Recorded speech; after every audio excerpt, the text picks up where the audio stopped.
Dua wakil Rusia harus bertarung pada babak 16 besar Piala Dunia Catur tahun 2025.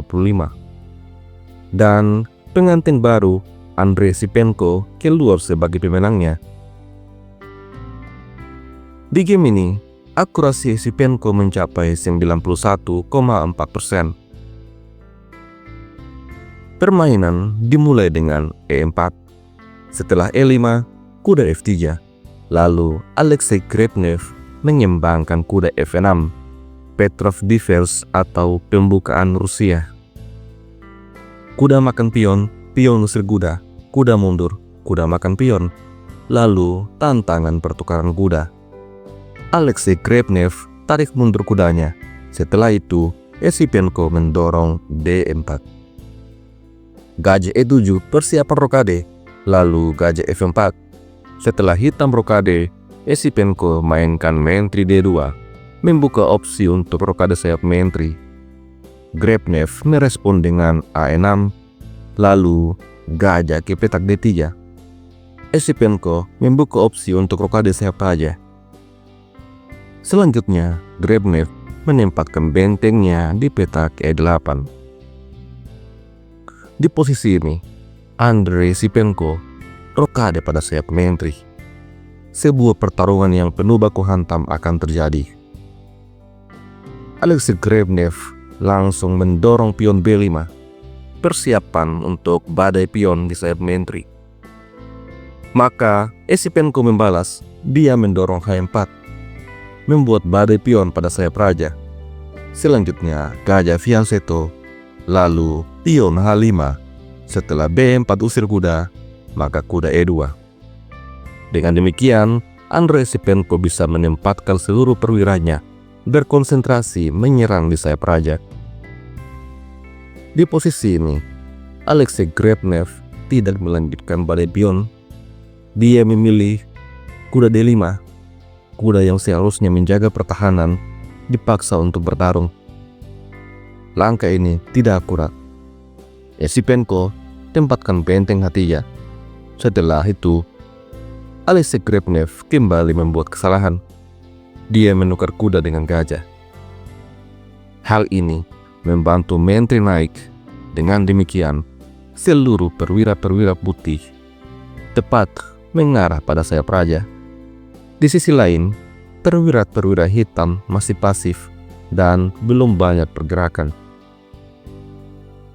Maka dari itu, untuk mengurangi tekanan, Alexei Grebnev menukar gajah fianchetto-nya dengan kuda.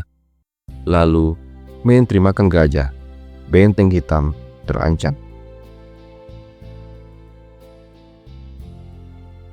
Oleh karena itu, Alexei Grebnev mengembangkan kudanya sehingga menteri bisa menjaga benteng dan kuda juga bisa menjaga pertahanan.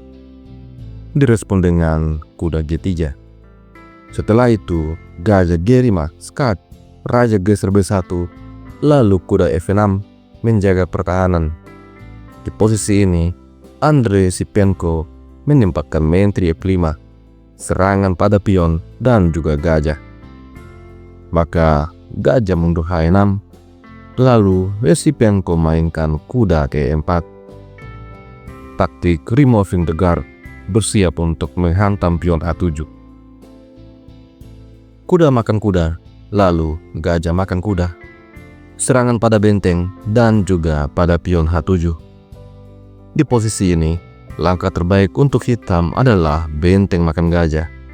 Namun, Alexei Grebnev memilih menggeser benteng ke petak B8. Sipenko langsung menghantam pion H7, start, raja lari, kemudian benteng ke petak F3.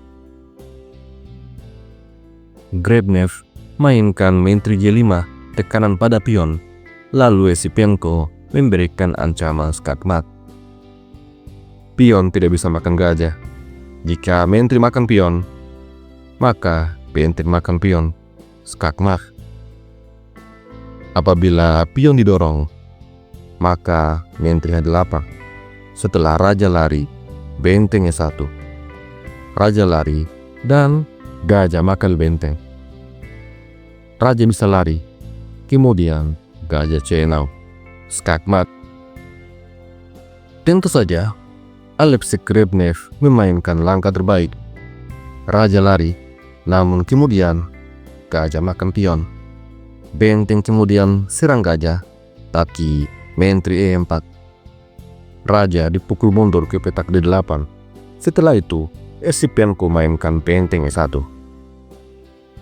Apabila hitam mengambil gajah, maka menteri E8 skakmat. Oleh karena itu, benteng geser ke petak H8. Selanjutnya, gajah E8. Lagi-lagi benteng tak boleh makan gajah. Maka Alexei Grebnev menggeser raja ke petak C8. Tapi setelah itu, benteng masuk F7. Alexei Grebnev dibuat tidak berdaya. Dia masih melawan dengan benteng B7, tapi kemudian gajah serang benteng. Maka benteng B0 serang gajah. Dan di posisi ini, Andrei Esipenko memainkan langkah belia. Silakan pause sejenak dan temukan langkah brilian dari Andrei Esipenko. Kalau kalian berhasil menemukan langkah menteri E8, maka selamat.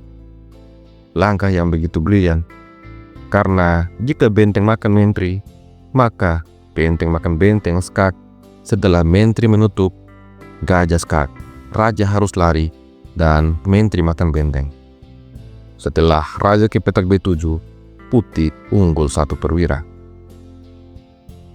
Oleh karena itu, untuk menghadapi langkah brilian ini, Alexei Grebnev tarik mundur menterinya untuk menjaga pertahanan.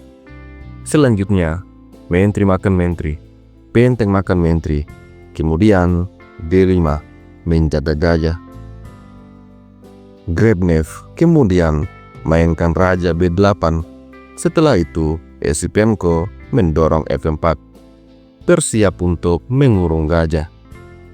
Di sini, Alexei Grebnev masih mencoba dengan B3, namun pion maju. Setelah pion makan pion, raja makan pion. Dan cukup sampai di sini, Alexei Grebnev akhirnya menyerah. Gajahnya sepertinya tidak akan selamat. Apabila permainan dilanjutkan dengan A5 misalnya, maka G4. Pion bisa didorong, tapi setelah itu pion makan pion dan pasan. Gajah akan diserang. Apabila gajah coba untuk mundur dan melarikan diri, maka benteng E8. Tidak ada kesempatan bagi hitam untuk mendapatkan peluang. Sampai jumpa lagi pada video-video selanjutnya. Jangan lupa tekan tombol subscribe. Salam Gens Unasumus.